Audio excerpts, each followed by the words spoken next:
Hello बच्चों, आपका स्वागत है हमारे चैनल स्टडी विद प्रेम में। और आज की इस वीडियो में हम क्लास 6 भूगोल के चैप्टर नंबर 5 जिसका नाम है पृथ्वी के प्रमुख परिमंडल, और इस वीडियो में इसके सारे क्वेश्चन एंड आंसर को देखने वाले हैं। उम्मीद है आप इस वीडियो को लास्ट तक जरूर देखिएगा।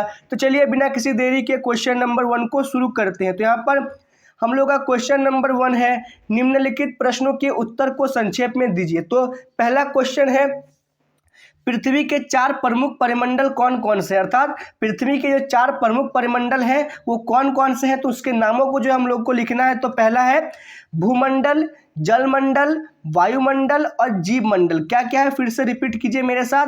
तो भूमंडल, जलमंडल, वायुमंडल और जीवमंडल, ये जो है पृथ्वी के 4 प्रमुख परिमंडल हैं। ठीक है। तो दूसरा नंबर क्वेश्चन है, पृथ्वी के प्रमुख महाद्वीप के नाम लिखिए, अर्थात पृथ्वी के जो प्रमुख महाद्वीप है, महादेश है, उनके नाम को हम लोग को लिखना है। तो क्या लिखेंगे, पृथ्वी के 7 प्रमुख महाद्वीप है, अर्थात पृथ्वी में जो है 7 प्रमुख महादेश है। ठीक है। तो पहला महादेश है एशिया, फिर दूसरे नंबर पर है यूरोप, अफ्रीका, उत्तरी अमेरिका, दक्षिणी अमेरिका, ऑस्ट्रेलिया और लास्ट में आपका आता है अंटार्कटिका। अंटार्कटिका जो है चारों तरफ बर्फों से घिरा है। ठीक है। और यहाँ पर जो है मतलब कोई भी इंसान नहीं रहता है। तो क्या हो जाएगा, पहला हम लोग लिखेंगे एशिया, यूरोप, अफ्रीका, उत्तरी अमेरिका, दक्षिणी अमेरिका, ऑस्ट्रेलिया और अंटार्कटिका, ये जो है 7 महादेश है। तो क्वेश्चन नंबर 2 भी क्लियर हो गया है। फिर क्वेश्चन नंबर 3 देखते हैं। तो क्वेश्चन नंबर 3 है, 2 महाद्वीपों के नाम लिखिए जो पूरी तरह से दक्षिणी गोलार्ध में स्थित है, अर्थात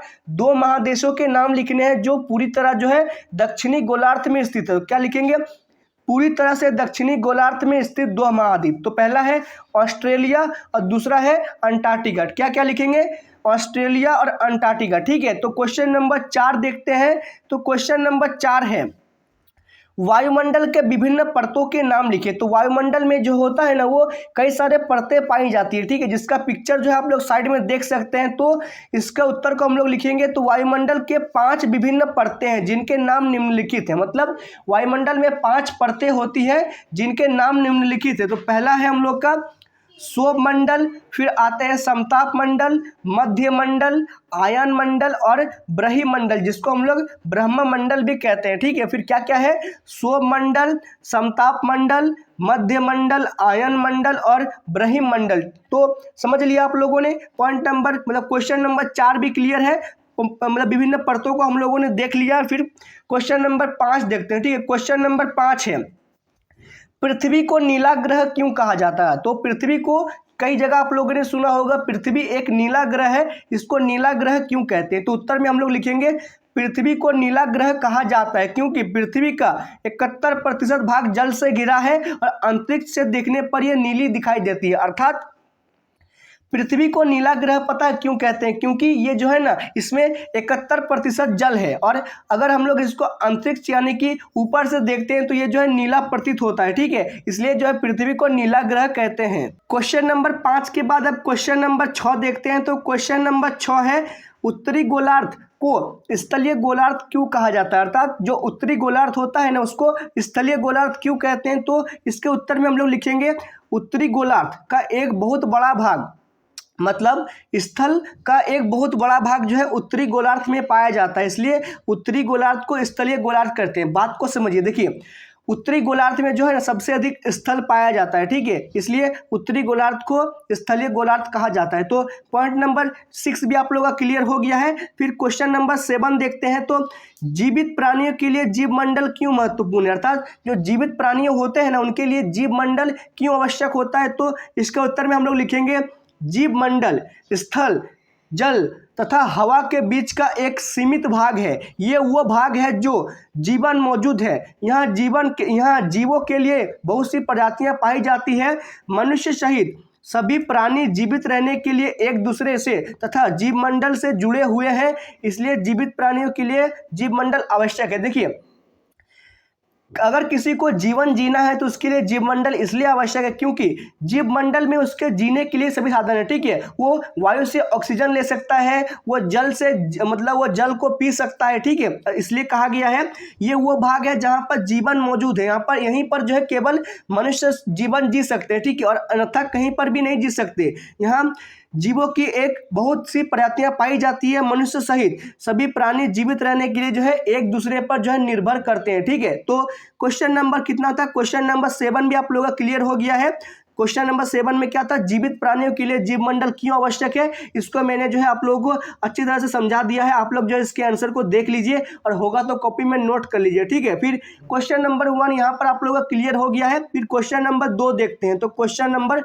2 है सही उत्तर चिन्हित कीजिए, अर्थात यहाँ पर जो है कैसे करना है आपको पता है। यहाँ पर जो है क्वेश्चन दिया हुआ रहेगा और 3 पॉइंट दिया हुआ रहेगा, इसमें से जो है आप लोगों को सही कथन को चयन करना है, ठीक है। तो पहला क्वेश्चन है कौन सी पर्वत श्रृंखला एशिया एवं यूरोप को अलग करती है। तो एशिया एवं यूरोप को कौन सी पर्वत श्रृंखला अलग करती है, तो यूराल नामक पर्वत श्रृंखला जो होती है ना वो एशिया और यूरोप को अलग करती है, ठीक है। फिर क्वेश्चन नंबर 2 देखते हैं। तो क्वेश्चन नंबर 2 है उत्तरी अमेरिका दक्षिणी अमेरिका से कैसे जुड़ा है। तो उत्तरी अमेरिका दक्षिणी अमेरिका कैसे जुड़ा है, तो वो स्थल संधि अर्थात दोनों में जो है स्थल संधि से द्वारा जुड़ा हुआ है, ठीक है। फिर उसके बाद क्वेश्चन नंबर 3 देखते हैं। तो वायुमंडल में किस गैस का प्रतिशत सर्वाधिक है, अर्थात वायुमंडल में कौन सा ऐसा गैस है जो सबसे अधिक पाया जाता है, तो नाइट्रोजन। कितना भाग, तो नाइट्रोजन जो है 78, कितना भाग 78% जो होता है ना वो वायुमंडल में नाइट्रोजन पाया जाता है, ठीक है। फिर क्वेश्चन नंबर 4 देखते हैं।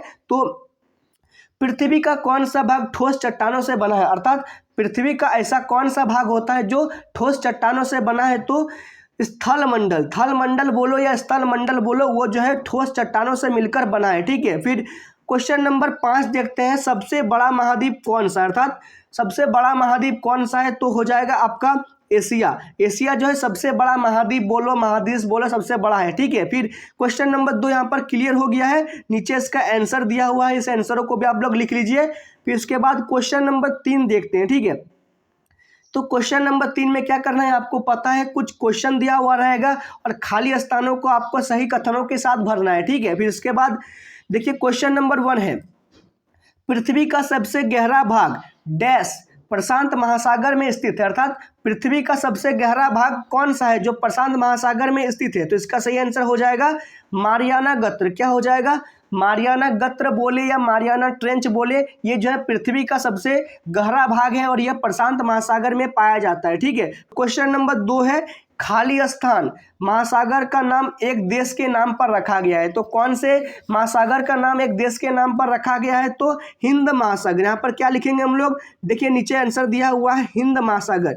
इसका नाम जो है एक देश के नाम पर रखा गया है और इसका नाम हमारे प्यारे हिंदुस्तान के नाम पर रखा गया है, ठीक है। फिर उसके बाद पॉइंट नंबर 3 है खाली स्थान स्थल जल एवं हवा का एक सीमित भाग है जो जीवन के लिए आवश्यक है। तो यहाँ पर खाली स्थान में आपका क्या हो जाएगा, तो खाली स्थान में हो जाएगा आपका जीव मंडल। क्या हो जाएगा, जीव मंडल एक ऐसा स्थान होता है जहाँ पर जल वायु हवा स्थल ये सभी चीज़ें होती हैं और यहाँ पर जीवन जीने मतलब जो है संभव हो पाता है, ठीक है। फिर इसके बाद पॉइंट नंबर 4 देखते हैं। तो यूरोप और एशिया महादेश को एक स्थान डैश कहा जाता है, मतलब यूरोप और एशिया महाद्वीप के एक साथ क्या कहा जाता है, तो उसको कहते हैं यूरेशिया। क्या कहते हैं, यूरोप और जब देखिए जब यूरोप और एशिया को मिलाकर आप लोग एक साथ बोलेंगे तो इस एक वाक्य निकलेगा वो होगा यूरेशिया, ठीक है। फिर उसके बाद पॉइंट नंबर 5 का क्वेश्चन देखते हैं, वो है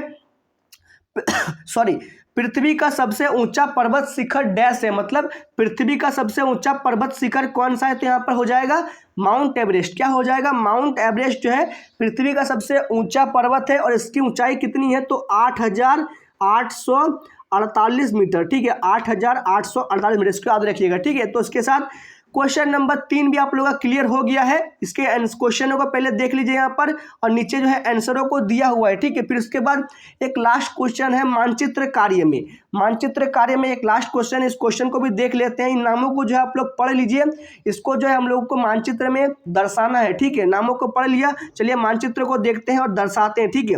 यहाँ पर जो है ये रहा आपका मानचित्र। इसमें जो है सभी नामों को दर्शा दिया गया है, जैसे कि हिंद महासागर कहाँ पर है, ऑस्ट्रेलिया, दक्षिणी अमेरिका, रॉकीज कहाँ पर है, प्रशांत महासागर कहाँ पर है, कर्क रेखा कहाँ पर है, यूरोप, यूराल पर्वत, उसके बाद एशिया, इन सभी चीज़ों को जो है दर्शा दिया गया है। क्वेश्चन के साथ साथ जो है आप लोग जो है इसको अच्छी तरह से देख लीजिए। ये क्वेश्चन रहा आपका, यहाँ से यहाँ तक क्वेश्चन है और नीचे जो है आपका आंसर दिया हुआ है, ठीक है। इसको मिलान कर लीजिए और चैप्टर जो है आपका समाप्त हो चुका है। और इसी के साथ आपका ये वीडियो समाप्त होता है। उम्मीद है आपको ये वीडियो पसंद आया होगा। अगर ये वीडियो पसंद आए तो आप जो इस वीडियो को लाइक कीजिए, हमारे चैनल को सब्सक्राइब कीजिए। तो मिलते हैं आपके साथ किसी नेक्स्ट वीडियो में। जय हिंद, जय भारत।